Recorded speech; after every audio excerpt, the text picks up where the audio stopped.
आपको बताएं कि मोटरसाइकिल चलाने वाले अफराद की मुश्किलात कम ना हो सकी। मोटरसाइकिल के टायरों की कीमत में 6 माह के दौरान 40% तक इजाफा हो गया है, जिसने डीलर्स और दुकानदारों को परेशान कर दिया है। जी बिल्कुल, मोटरसाइकिल चलाने वाले अफराद की मुश्किलात कम ना हो सकी। मोटरसाइकिल के टायरों की कीमत में भी 6 माह के दौरान 40% तक इजाफा हो गया है, जिसने डीलर्स और दुकानदारों को भी परेशान कर दिया है। मजीद इस पर बात करेंगे हमारे नुमाइंदे बसीम इफ्तिखार से। जी बसीम।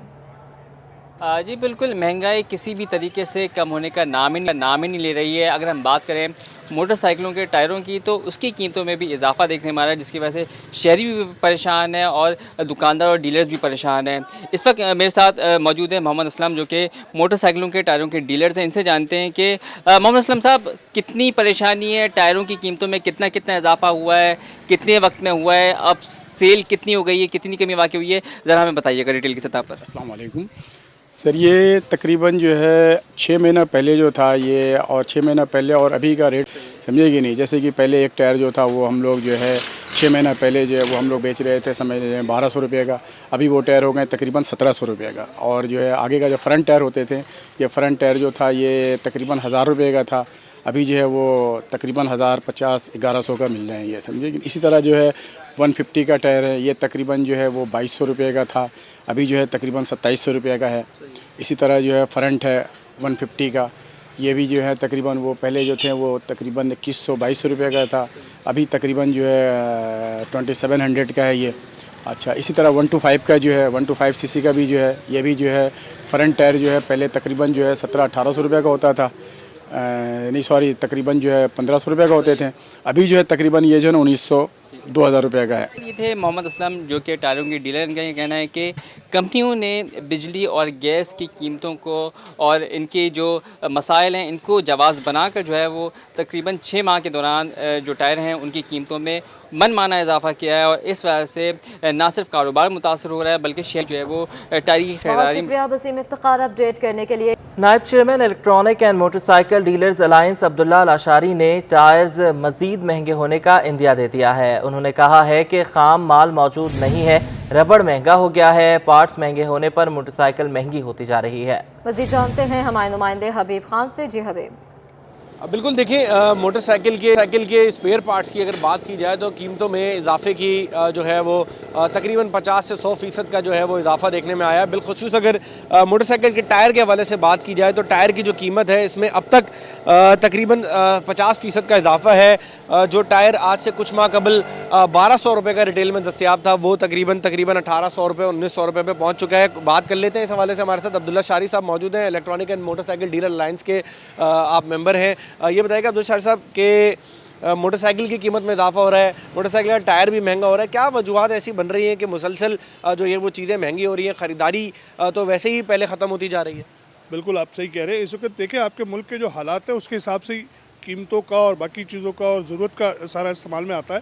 इस वक्त चीज़ें मौजूद नहीं हैं आपके मुल्क में, रॉ मटेरियल शॉर्ट है, पार्ट्स मौजूद नहीं है। तकरीबन आप समझ लें कि चैप्टर 84, 85, 87 की पाबंदियों के बाद जो नुकसान आता है, उनके ऊपर जो माल आया हुआ था डैमेज आए, उसकी वजह से कीमतें बहुत ज़्यादा हो चुकी हैं। और अभी तो मेरा जो ज़ाती अंदाज़ा है वो अगले 2 माह में तकरीबन 23% मज़ीद इजाफा होगा। अच्छा, ये बता दें कि टायर तो लोकली असेंबल होता है, ना ये इम्पोर्ट हो रहा है, ना कुछ इस पर ऐसी कोई ड्यूटी लग रही है। टायर की कीमतें इजाफा हो रहा है, टायर की ज़ाहिर टायर बढ़ रहा है तो बाइक भी महंगी हो रही है, ख़रीदारी ख़त्म हो रही है, आवाम की पहुंच से दूर हो रही है, अब तो पंक्चर भी लगवाने जा रहे हैं तो मुश्किल हो रही है। क्या कहेंगे इस हवाले? सर देखिए, टायर रबर से बनता है ना, रबर का कोई भी मटेरियल अगर आप उठाते हैं तो वो अगर वो 100 रुपये का था तो आज वो 450 या 400 तक क्रॉस कर चुका है। टायर भी अगर आज ये 17 और 1800 रुपये का बिक रहा है तो मैं आपको डेड श्योर कहता हूँ कि ये कंपनी बगैर प्रॉफिट के माल दे रही है, क्योंकि स्टॉक मौजूद है, सेल नहीं है। अगर कंटिन्यूसली सेल हो रही होती, माल जा रहा होता और नया माल आ रहा होता तो आज ये टायर 2200 रुपये से कम नहीं होता। बिल्कुल, अब्दुल्ला शारी साहब इस वक्त हमारे साथ मौजूद थे और उनका यही कहना है कि जो ये मोटरसाइकिल है इसकी कीमत में मज़ीद 20 से 25% जो है वो इजाफा हो सकता है, क्योंकि इसकी सबसे बड़ी वजह इसके जो स्पेयर पार्ट्स हैं, बिलखुसूस उसमें टायर्स, ब्रेक शूज़, हेडलाइट्स और इसके साथ साथ जो इसके मुख्तलिफ जो गाड़ी के पार्ट्स हैं। आवाम का सिर्फ यही मुतालबा है कि महंगाई को कंट्रोल करने के लिए कुछ इक़दाम किए जाएँ, जिससे न सिर्फ कारोबारी हज़रात को रिलीफ मिले बल्कि जो ख़रीदार है, जो मोटरसाइकिल चलाने वाले हैं, उनको कुछ रिलीफ मिल सके। शुक्रिया हबीब खान। अपडेट करने के लिए मोटरसाइकिल के स्पेयर पार्ट्स महंगे होने पर ऑनलाइन बाइक सर्विस के राइडर्स भी परेशान हो गए हैं। उनका कहना है कि महंगाई बढ़ती जा रही है, हुकूमत रिलीफ फराहम करे। मजीद जानेंगे काविश मेमन से। हाँ जी बिल्कुल, मोटरसाइकिल के टायरों की कीमत में इजाफे के बाद हम देखते हैं जहाँ पर आम रिक्शा ड्राइवर्स परेशान हैं, तो वहीं पर ऑनलाइन जो राइडर्स हैं वो इस हवाले से काफ़ी परेशान दिखाई देते हैं, क्योंकि वो दूर दराज इलाकों में जाते हैं, दुश्वार गुजार रास्तों पर सफ़र करते हैं, जिसके बाद यकीनन उन्हें मुश्किलात का सामना करना पड़ता है, जहाँ पर गाड़ियों के दीगर स्पेयर पार्ट्स ख़राब होने का खदशा होता है, गाड़ी के टायर पंचर होने का खदशा होता है, वहीं पर गाड़ी का टायर जो है वो बस्ट होने का भी खदशा होता है, जिसके बाद उन्हें टायर तब्दील करवाना पड़ता है। तो सर बताएँ, टायर महंगे हो गए हैं, कितनी मुश्किलात हैं आपको? काफ़ी मुश्किलात हैं और काफ़ी कराची के रास्ते आपको मालूम है कि बहुत ज़्यादा दुश्वारी से गुज़रना पड़ता है हर रास्तों से, ठीक है ना। तो इसके अलावा देखें कि रिस्क ही काम है, ठीक है, अल्लाह के आसरे निकलते हैं। कभी ऐसा होता है कि काम है, कभी होता है कि नहीं है, हवाई रोज़ी, ठीक है। अब बिल्कुल ही ना हो तो फिर बंदा जो है वो फंस जाता है। टायर चेंज करवाना हो, पंचर भी अब लगवाना हो तो पहले 50 रुपये का होता था, लेकिन अब पंचर भी 100 रुपये का हो गया, ठीक है। और इसके अलावा अगर टायर घिस जाए, चेंज करवाना पड़े, तो जैसा कि आपने बताया कि टायर कितने महंगे हो गए, तो टायर चेंज करवाने में ही बंदा पूरा हो जाए। मतलब 2 हफ्ते की जो भी हमारी कमाई है वो या तो स्पेयर पार्ट्स में या फिर टायर चेंज करवाने में निकल जाती है, ठीक है। तो यूँ ही बस गुजारा है हमारा। हाँ जी बिल्कुल, जो ऑनलाइन मोटरसाइकिल ड्राइवर्स हैं वो इस फैसले के बाद वो इस महंगाई की वजह से खासे परेशान दिखाई देते हैं। उनका ये कहना है कि हुकूमत जो है वो इस हवाले से इकदाम करे। उनका ये कहना था कि दुश्वार गुजार रास्तों पर सफ़र करना पड़ता है, जहाँ पर मोटरसाइकिल की ट्यूब अगर चेंज करानी हो तो वो पहले 50 रुपये में होती थी, अब वो 100 रुपये में होती है। इस तरीके से अगर पूरी गाड़ी की ट्यूब चेंज करानी हो तो जो अगर आम मार्केट में हम जाएँ तो 280 रुपये की ट्यूब मिलती है, लेकिन पंचर वाला जो है वो 450 में लगाता है। इसके बाद अब टायर की कीमतों में इजाफे की वजह से जो ये पेशा है जो ऑनलाइन ड्राइविंग करता है वो इस हाल से काफ़ी। बहुत शुक्रिया काविश, आपने हमें अपडेट किया। और टायरों की कीमतों में इजाफे ने गरीब रिक्शा ड्राइवर्स की मुश्किलात में भी इजाफा कर दिया है। 17 साला अलीशा रिक्शा चलाकर अपने घर वालों की कफालत करती हैं। बढ़ती महंगाई और आए दिन टायर पंक्चर और दीगर रिक्शे के दीगर अखराजात ने उसकी परेशानी बढ़ा दी है। मजीद बता रही हैं हिरा जमी। जी बिल्कुल, शहर कायद में जो है महंगाई के बादल मज़ीद गहरे हो गए, जिसके बाइस जो है आवाम परेशान है। अगर हम बात करें ड्राइवर्स की या रिक्शा ड्राइवर्स की, बस ड्राइवर्स की, तो वो भी काफ़ी परेशान। उनका कहना ये है कि टायर की कीमतों में इजाफा हो गया है, इसके अलावा काफ़ी ज़्यादा महंगाई हुई है। मैं इस वक्त मौजूद हूँ 17 साल अलीशा के साथ, जो कि एक रिक्शा ड्राइवर हैं, जो कि मर्दों के शाना बशाना काम करती हैं और अपनी फैमिली को भी सपोर्ट करती हैं। जी अलीशा, बताइएगा कि ये जो टायर की कीमतों में इजाफा हुआ है, इन तमाम सूरत हाल के पेश नज़र आपके रोज़मर्रा की जो आप कमाती हैं, इसके ऊपर क्या असरात हुए हैं? जी बिल्कुल, आजकल महंगाई का दौर है, या अपना इंसान घर चलाए या रिक्शा चलाती हूँ, सुबह निकलती हूँ या कहीं मैं जाती हूँ तो टायर वगैरह पंचर हो जाता है, रिक्शा कहीं ना कहीं ख़राब हो जाता है, और बस टायर वगैरह भी पंचर हो जाते हैं, रिक्शा भी कहीं ना कहीं ख़राब हो जाता है। घर के भी मसाइल हैं, या हम घर चलाएं या बाहर का हम रिक्शे के मतलब पूरा करें पैसे, तो हमारी बहुत गुंजाइश से बाहर है। जी हमारे साथ अलीशा मौजूद हैं, जो कि एक रिक्शा ड्राइवर, एक बाहिम्मत लड़की हैं, जिनका कहना ये है कि भाई इतनी ज़्यादा महंगाई हो गई है, आए दिन जो है कोई ना कोई रिक्शे का एक्सपेंस निकल आता है। ख़ास तौर पे अगर हम बात करें तो टायर का पंक्चर हो जाता है, जिसकी कीमत 150 रुपये है। तो इन तमाम सूरत हाल के अंदर जो है गुजारा मुश्किल से होता है। जी आगे बढ़ते हैं। शहर में आवाम को सफरी सहूलियात की फ्राहमी के मंसूबों पर काम जारी है। इसी सिलसिले की एक कड़ी कराची सर्कुलर रेलवे भी सामने आई है। गुलशन इकबाल 13G में सर्कुलर रेलवे ट्रैक की तामीर के लिए अंडरपास ज़ेरे तामीर है। जल्द अंडरपास मुकम्मल कर इस पर रेलवे ट्रैक बिछाया जाएगा। आदिया नाज से जानेंगे। आदिया, बताइएगा। बिल्कुल, शहर कायद में आहिस्ता आहिस्ता ट्रांसपोर्ट के मसाइल हल करने का दावा किया जा रहा है, और ये भी कहा जा रहा है कि मुख्तलिफ ट्रैक के साथ अब KCR का मंसूबा जो है वो भी ज़ेर तकमील रहेगा, उसको भी तामीर किया जाएगा। गुलशन 13D पर इस वक्त मैं मौजूद हूँ, जहाँ का अहवाल ये है कि तकरीबन 7-8 माह कबल एक मंसूबा शुरू हुआ था जिसके बारे में ये कहा जा रहा था कि ये केसीआर का रेलवे ट्रैक है और उसके नीचे अंडरपास बनाया जाएगा जहां से जो ट्रैफिक की आमदोरफ्त है वो मामूल के मुताबिक हो सकेगी। ये जो अंडरपास है ये अंडरपास की तामीर हो रही है और इसके ऊपर से मंसूबा ये है कि यहाँ से ट्रेन जो है वो गुजारी जाएगी और बाकी फिर जो दीगर लाइन्स हैं यानी कि रेड लाइन है, ग्रीन लाइन है, ऑरेंज लाइन, उन तमाम ट्रेनों को इस ट्रैक के साथ जो है मुंसलिक किया जाएगा। और ये ट्रैक सिर्फ एक जगह महदूद नहीं रहेगा बल्कि कराची के मुख्तलिफ इलाकों से गुजरता हुआ उन गाड़ियों से जो है वो लिंक होगा। शहरी मेरे साथ मौजूद हैं, इनसे हम आपकी बात कराएंगे और जानेंगे कि कैसा लेते हैं ये इन मंसूबों को। अच्छा मुझे बताइएगा, आप सिटीज़न हैं कराची के, ये जो ट्रांसपोर्ट के मंसूबे आहिस्ता आहिस्ता गवर्नमेंट की जानिब से शुरू किए जा रहे हैं, केसीआर भी उसकी एक कड़ी है, आप कैसे लेते हैं इन मंसूबों को? भाई देखिए, मेरे हिसाब से तो पहले तो हमारी मैनेजमेंट सही होनी चाहिए कि आपने ये सिस्टम शुरू किया है। पिछले 7 महीने से मैं देख रहा हूँ कि ये एज इट इज़ खराब है। अभी मस्जिद में मेरे हिसाब से 1 साल और लगेगा। तो अगर ये सिस्टम आप एक कमिटमेंट के हिसाब से करते हैं तो उसके टाइमली पूरा किया जाए। ठीक है। लेकिन मेरे हिसाब से यहाँ की जो कराची का पूरे पाकिस्तान का ये हाल है कि जहाँ कोई सिस्टम आप शुरू करते हैं, कोई प्रोजेक्ट शुरू करते हैं, वो टाइमली पूरा फुलफ़िल नहीं होता है। तो पहले तो अपना सिस्टम सही करें ताकि हर चीज़ फुलफ़िल हो जाए, टाइम से हो जाए। ठीक है। उसके बाद आगे आदमी प्रोसेस करेगा। Thank you so much. बिल्कुल ये मंसूबे जो हैं वो गवर्नमेंट की जानिब से आवाम के लिए जो है वो रखे गए थे और पीपल्स बस सर्विस भी उसी की एक कड़ी है। पीपल्स बस सर्विस के हवाले से ये फैसला हुआ था कि इसको शहर के अंदर जो है वो चलाया जाएगा, कोई स्पेशल ट्रैक उसके लिए जो वो नहीं बनाया जाएगा। जबकि दीगर जो गाड़ियाँ हैं, चाहे वो रेड लाइन हो, चाहे वो ग्रीन लाइन हो, ऑरेंज लाइन हो, तो ये तमाम मंसूबे जो हैं वो मेगा ट्रांसपोर्ट के मंसूबे हैं। जबकि जो पीपल्स बस सर्विस का मंसूबा है वो आम शहरियों के लिए आम एक मंसूबा है, सिटी के लिए एक मंसूबा है। तो शहरी ये कहते हैं कि अगर काम का आगाज़ किया गया है या आवाम को सहूलत देने के लिए कोई काम शुरू किया गया है, तरक्याती काम, तो उसको टाइमली पूरा किया जाए ताकि शहरी। बहुत शुक्रिया आदिया, आपने हमें अपडेट किया। कराची में सर्दी आते ही गैस बहरान मजीद संगीन होने लगा है। शहर के मुख्तलिफ रिहायशी इलाकों में रात के औकात में भी गैस गायब रहने लगी है। शहर में गैस की सप्लाई बेहतर ना होने से घरेलू और कमर्शियल सार्फिन शदीद परेशानी का शिकार हैं। मुख्तलिफ रिहायशी इलाकों में गुलशन इकबाल, गुलिस्तान जौहर, शाह फैसल और मलीर में रात 11 बजे से सुबह 8 बजे तक गैस बंदिश की शिकायत हैं।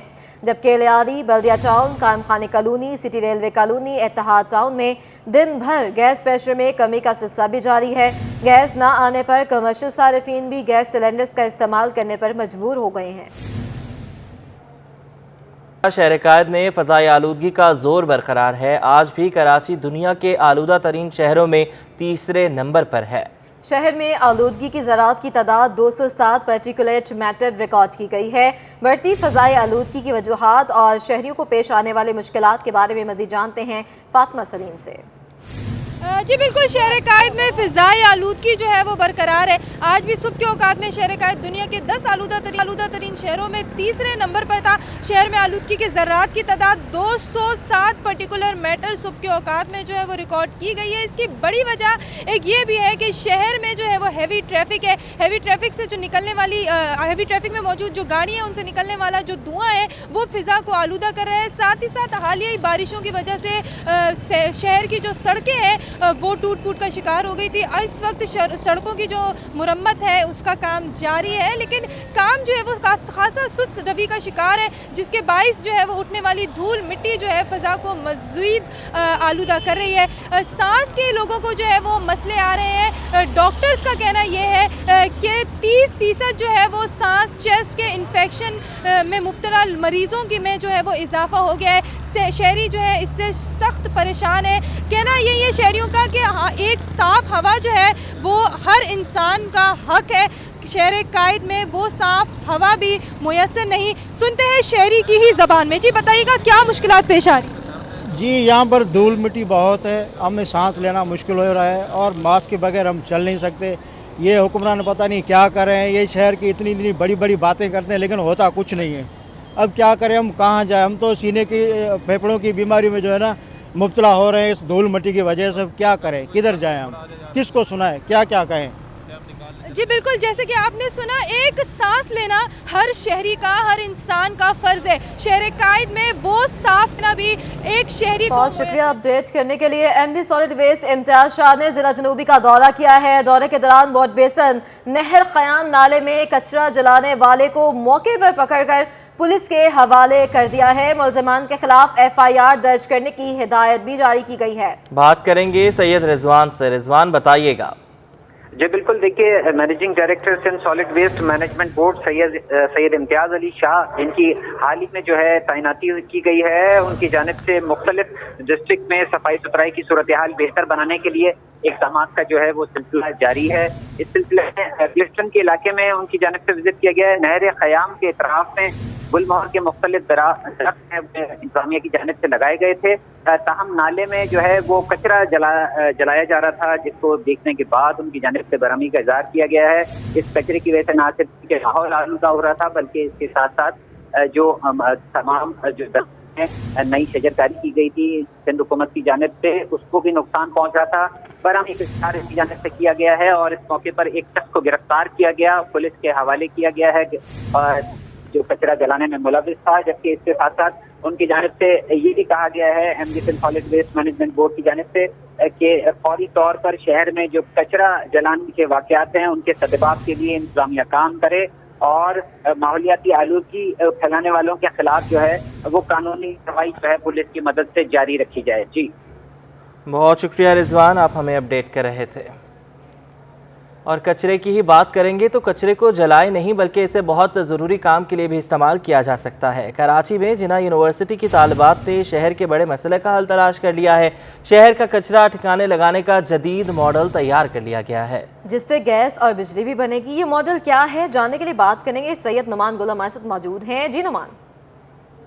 जहाँ बिल्कुल शहर कराची के मसाइल हल करने के लिए अब जो तालिब इल्म हैं वो भी मैदान में आ रहे हैं। पानी को साफ़ करने के हवाले से भी काफ़ी प्रोजेक्ट्स को नुमाइश किया जा रहा है। और अब मैं जिस स्टॉल पर मौजूद हूँ वहाँ पर जो शहर कराची का कचरा है, जो कराची के मुख्तलिफ़ मुकामात पर पड़ा रहता है, उसको अब ठिकाने लगाने के लिए भी एक प्रोजेक्ट बनाया गया है तालिब इल्मों की जानिब से। इस मॉडल को जिन तालिब इल्मों ने बनाया है वो मेरे साथ यहाँ पर मौजूद हैं। मैं उनसे जानूँगा कि ये बना कैसे है और ये काम कैसे करेगा। बताइएगा ज़रा ये मॉडल क्या है और ये काम कैसे करेगा, कितना फ़ायदेमंद है।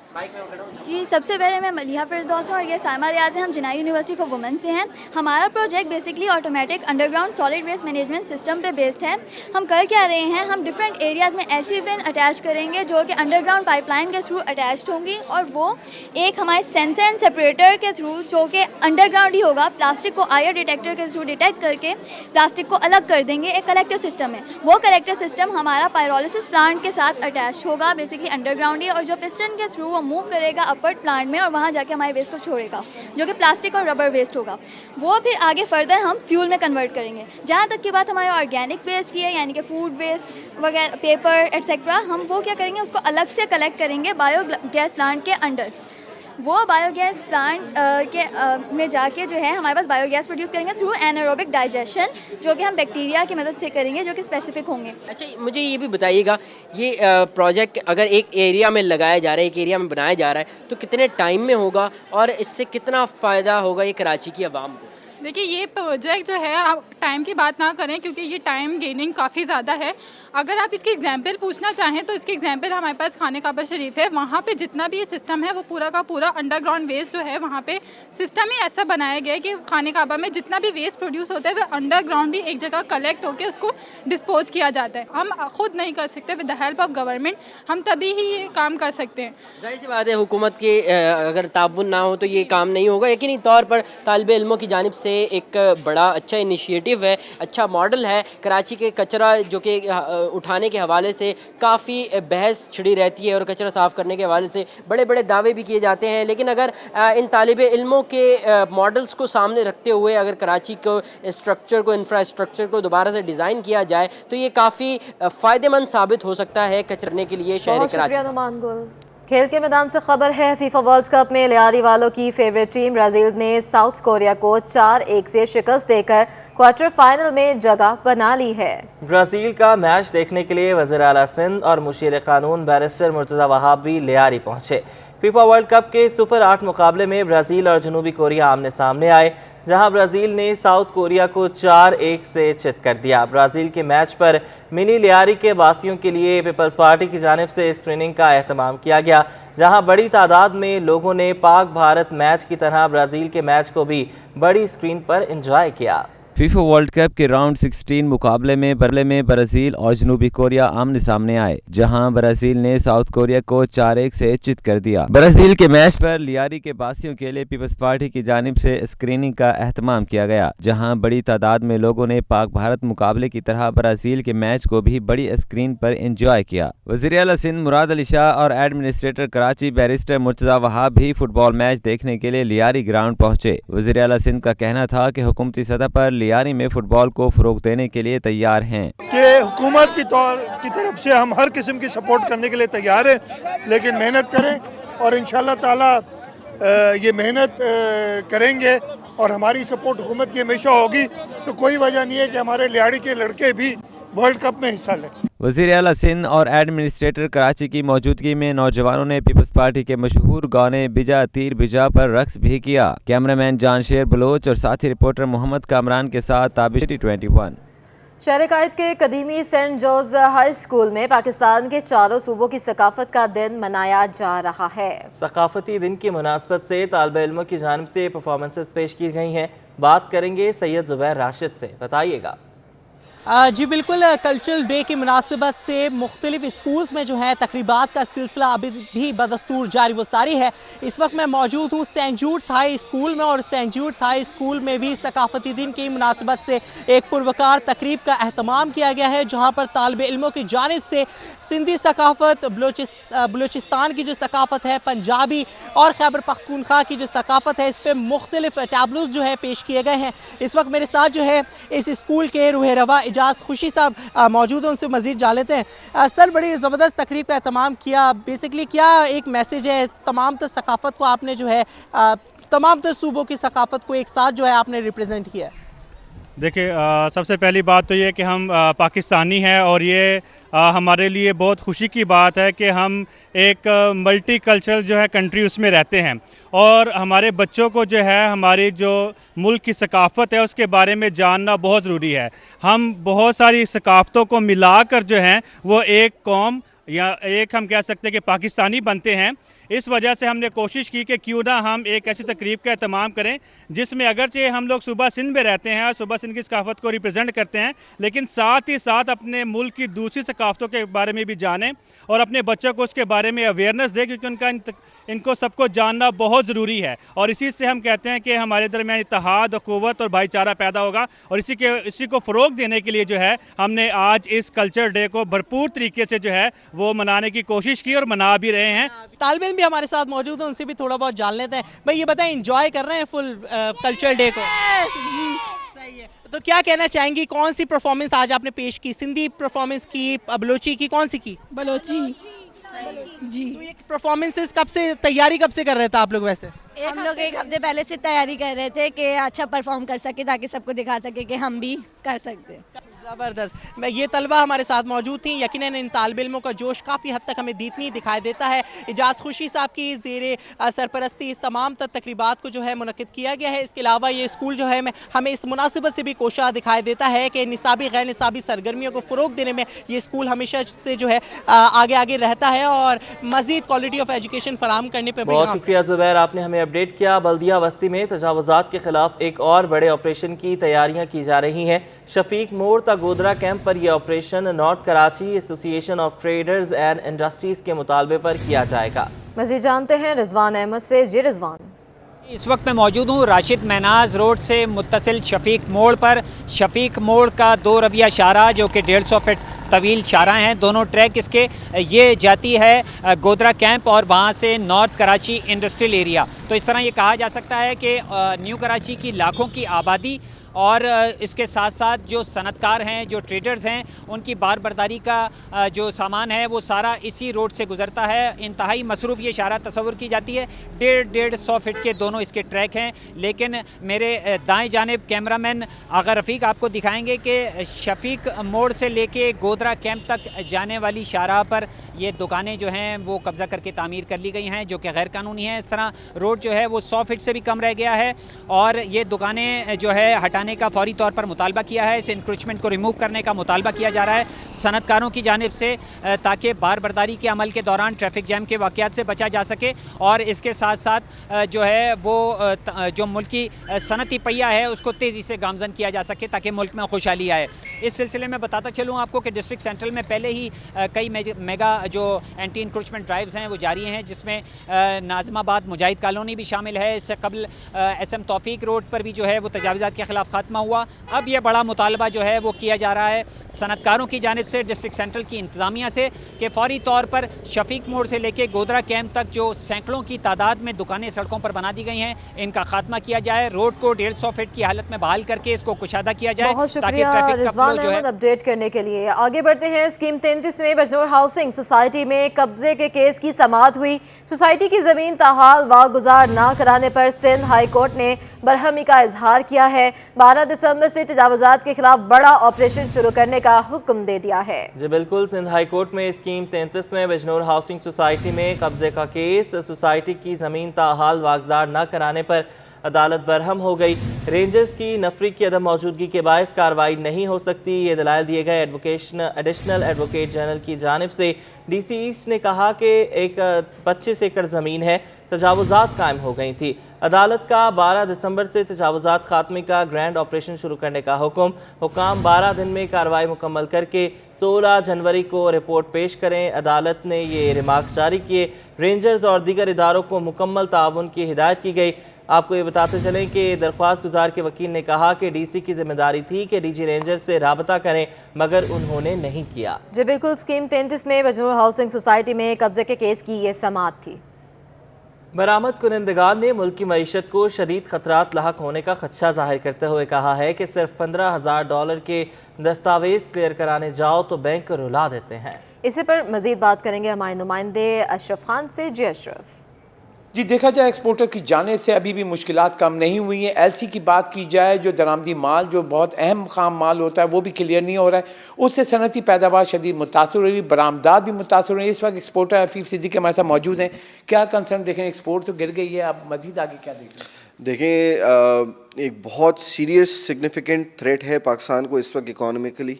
हम बिजनेसमैनों को समझ नहीं आ रहा कि आगे हम अपनी फ्यूचर प्लानिंग किस तरह करें। $15,000 के भी मेरे डॉक्यूमेंट्स आते हैं बैंक में, तो बैंक हमें रुला देता है उसको रिलीज़ करने के लिए। जब मेरे पास रॉ मटेरियल ही नहीं आएगा तो मैं एक्सपोर्ट कैसे करूँगा? मैं पैकेजिंग का we are the one of the biggest exporters, लेकिन अगर मेरा रॉ मटेरियल ही मुझे नहीं मिल रहा होगा तो हम कैसे एक्सपोर्ट करेंगे? मुश्किलात बढ़ती जा रही हैं। गैस नहीं आ रही, उसके अलग प्रॉब्लम्स। हमारी कॉस्ट ऑफ प्रोडक्शन ऊपर जा रही है फर्नेस ऑयल यूज़ करने से और डिफरेंट सोर्सेज यूज़ करने से। बिजली का मसला भी स्टार्ट हो चुका है। टेक्निकल इश्यूज़ के नाम पे जो है वो लोड शेडिंग कर रहे हैं। प्रॉब्लम ये है कि कोई प्लानिंग नहीं है, कोई तवज्जो नहीं है कि ये जो इतना बड़ा एक क्राइसिस आया हुआ है इस वक्त डॉलर का मार्केट में, हम इसको कैसे कंट्रोल करें। हमारी कोई पॉलिसी नहीं है कि जो ब्लैक मार्केट के अंदर डॉलर ट्रेड हो रहा है वो 255-260 रुपये में ट्रेड हो रहा है, हम गवर्नमेंट इसको क्यों नहीं कंट्रोल कर रही? क्यों जो है वो पर्सनल लोगों को इतने डॉलर्स परचेज़ करके अपने लॉकर्स में घरों में रखने की जो है वो इजाज़त दी जा रही है?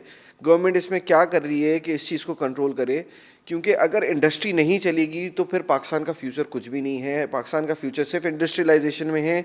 जहाँ पे हमारी इतनी बड़ी आवाम है, वो बहुत ज़रूरी है कि हमारे पास नई इंडस्ट्रीज़ लगें, नए एवेन्यूज़ बने हमारी फॉरेन रिजर्व्स के, और जब तक ये नहीं होगा तो हम पाकिस्तान इसी तरह मुश्किल में रहेंगे। गवर्नमेंट को सीरियसली सोचना पड़ेगा, इमीडिएट स्टेप्स लेने पड़ेंगे इस चीज़ को रेक्टिफाई करने के लिए, और लॉन्ग टर्म प्लानिंग इसका वाहिद हल है। जी, जैसे कि आपने सुना, यहाँ एक्सपोर्टर ने शदीद तहफ़्फ़ुज़ात का इज़हार किया और साफ कहा है कि जो खाम माल जो क्लियर अगर नहीं हो रहा है तो उसके बाद बरामदात भी शदीद मुतासिर। उन्होंने कंसर्न शो किया कि हुकूमत फौरी तौर पर इस पर इक़दाम। शुक्रिया अशरफ खान अपडेट करने के लिए। कमिश्नर कराची इकबाल मेमन की अहलिया आयशा इकबाल मेमन ने कहा है कि तालीमी इदारों में खेलों का इनेकाद खुशाइन है। तालिबात को भी स्पोर्ट्स मुकाबलों के यकसा मौक़े फराहम करने चाहिए। मज़ीद जानते हैं जावेद इकबाल से। जी जावेद। नासरा कैंपस मलिर स्कूल में मौजूद हूँ, जहाँ पर ज़बरदस्त किस्म का एक टूर्नामेंट ऑर्गेनाइज़ किया गया। उस हवाले से हमारे साथ कमिश्नर कराची की अहलिया मिसेज़ इकबाल मेमन मौजूद है। हम उनसे बात करेंगे, जानेंगे। मैडम, किस तरह देखा आपने, कितना ज़रूरी है इस तरह के मुकाबले होना तालीमी इदारों में? बहुत अच्छा इन्होंने मुनक़्क़द किया है और हर चीज़ बड़ी ऑर्गेनाइज तरीके से थी। I am very impressed to see that. माशाल्लाह बहुत ज़रूरी है, जैसे कि आपने कहा, इट्स वेरी इम्पॉर्टेंट। और बच्चों के लिए एक्स्ट्रा करिकुलर एक्टिविटीज़ बहुत इम्पॉर्टेंट हैं। इससे उनकी पूरी नशो नमा होती है मेंटल लेवल पर भी, और स्कूलों में, कॉलेजेस में एक एसेंशियल पार्ट होना चाहिए। पेरेंट्स को भी बच्चों को बढ़ावा देना चाहिए। इसलिए मेरी और कमिश्नर ऑफिस की, कमिश्नर साहब की बहुत कोशिश होती है कि पढ़ाई के साथ साथ बच्चों की डिफरेंट जितने भी स्कूल हैं उसमें एक्स्ट्रा करिकुलर एक्टिविटीज़ में जितनी मदद हो सके हम करते हैं। पहले बड़े स्कूल लेवल पे मुकाबले होते थे, ग्रास रूट लेवल से नया टैलेंट सामने आता रहा। अब काफ़ी अर्से से इस मुकाबले होना बंद हो गए हैं, तो इसके लिए एडमिनिस्ट्रेशन आप समझती है कोशिश को ज़्यादा करनी चाहिए, पहले से ज़्यादा कोशिश होनी चाहिए? जी, आप बिल्कुल सही फरमा रहे हैं, और स्पेशली कोविड के बाद से तो बहुत बड़ा असर पड़ा है। लेकिन मैं देखती हूँ, फील करती हूँ कि कमिश्नर साहब स्पोर्ट्स से, क्योंकि ख़ुद उनका दिली लगाव अपना भी था और बच्चों के लिए भी वो ये देखते हैं कि जितना ज़्यादा कर सकें स्पोर्ट्स के लिए उतना कम है। और बिल्कुल आप सही कह रहे हैं कि हमें ज़रूरत है स्कूल्स को भी, ऑर्गेनाइजेशंस को भी इस पे ज़्यादा इन्फोर्स करें कि बच्चों की दिमाग इससे बेहतर होता है ओवरऑल। आई मीन जो उनकी पर्सनालिटी है उसको इन्हांस करने के लिए। स्कूल प्रिंसिपल नाहिद नूर साहिबा भी मौजूद हैं, उनसे जानेंगे बात। मैडम, कैसा रहा रिस्पॉन्स स्टूडेंट की तरफ से? स्टूडेंट्स ने बहुत जोश और ख़रोश से इसमें हिस्सा लिया है, क्योंकि कोविड के बाद वो हमारे पास अब हुआ है, तो इसमें बच्चियों ने बहुत ज़्यादा जोश से इसमें हिस्सा लिया है। और हमारे पास पेरेंट्स भी इसमें बहुत ज़्यादा हमारे कोऑपरेट करते हैं कि बच्चियों को जो है इनकरेज कर रहे होते हैं। और मैनेजमेंट का तो पर्पज़ ही वुमेन एम्पावरमेंट है ना। सुना आपने कि वाइफ हैं कमिश्नर कराची की और प्रिंसिपल हैं, उनका कहना है कि कोशिश है कि ऐसे मुकाबले मुस्तक़बिल में कराएंगे ताकि बच्चों को ज़्यादा। बहुत शुक्रिया।